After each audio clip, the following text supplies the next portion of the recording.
Assalamu alaikum students. So this is our first video for your class 6 English. But before doing the video, let us look at the syllabus for week 1. We'll be reading the poem Mother to Son, and then we'll be doing the exercises part A, understanding the poem, and then part B, working with words, part C, learning about language. Then we'll be writing the definitions of statement, question, command and exclamation with examples. Then we'll be doing part C, listening and speaking. We'll be writing a summary of poem, and then at last we'll be doing simple present tense with their uses, formation and examples. First of all, you have to make a title page like this of your poem Mother to Son on your notebooks. So here on your book page number 2, there is this poem called Mother to Son, in which a mother is advising her son that he should face all the sufferings and hardships in his life bravely, because for her also life was not a crystal stair, and it had tacks in it and splinters and botons up.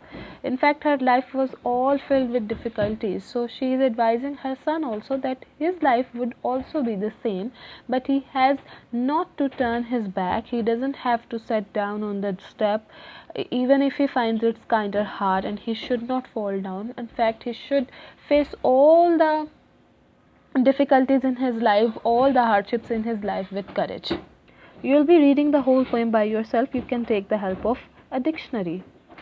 After reading your poem, you'll be doing your part A of exercises, understanding the poem, and then after that you'll be answering all the questions from A to J on your notebooks. What I suggest is that you should answer these questions by yourself as you have read the poem, but if you feel any confusion or you want to cross check yourself, you can refer to the planning given. So here on your plannings page number 1, I have answered all these questions asked in part A. You can refer to them. After doing your part A, understanding the poem, you will be doing your part B, which is working with words.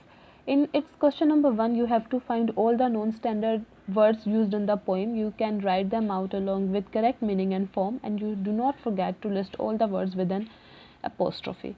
So what you will be doing, you will be making a column on your notebook, and then at one side of a column you will be writing non-standard words, and then you have to list all these non-standard words there. For example, I have listed I'll, and eyes, and on the other side of the column you will be writing their correct form. For example, I will or I shall is the correct form of I'll. So on one side of your column you will be writing I'll, and on the other side of the column you will be writing I will or I shall. Similarly, you will be writing ant on the one side of the column, and on the other you will be writing am not, as am not is the correct or standard word used instead of ant. After that, you will be doing your question number 2, in which you have to write these sentences using standard and grammatically correct English. So you see there are these statements from A to F which are grammatically not correct, and which have the uses of non-standard words. So you will be underlining those non-standard words and then replacing them with standard words. For example, in statement A, there is written I is expecting a friend for dinner. So what I have done, I have underlined eyes and expecting, and I'll be replacing eyes with I am and expecting with expecting, and then rewriting on the notebook. So you have to write the wrong statement first, and then after pointing out or highlighting the mistake, you will be writing the correct statement as well on your notebooks. Then when you will be done with your part B, you will be doing your part C, which is learning about language. So in this part, there is this definition of sentence. There are these definitions of statement, question, command and exclamation.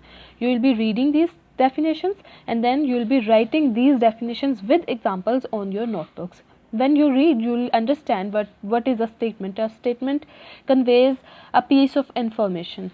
You just state a thing. In question, you ask about something. In command, you tell someone to do something, and in exclamation, you show your excitement or you express your feelings.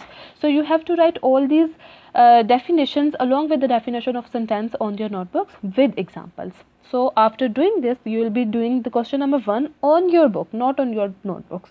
So in question number 1, you have to pick out the statements, question, commands and exclamations. For example, in part A, the part A is the boards are torn up. So it's clearly conveying a piece of information. So it's a statement. Similarly, you have to do all these things. Then in your question number 2, you will be making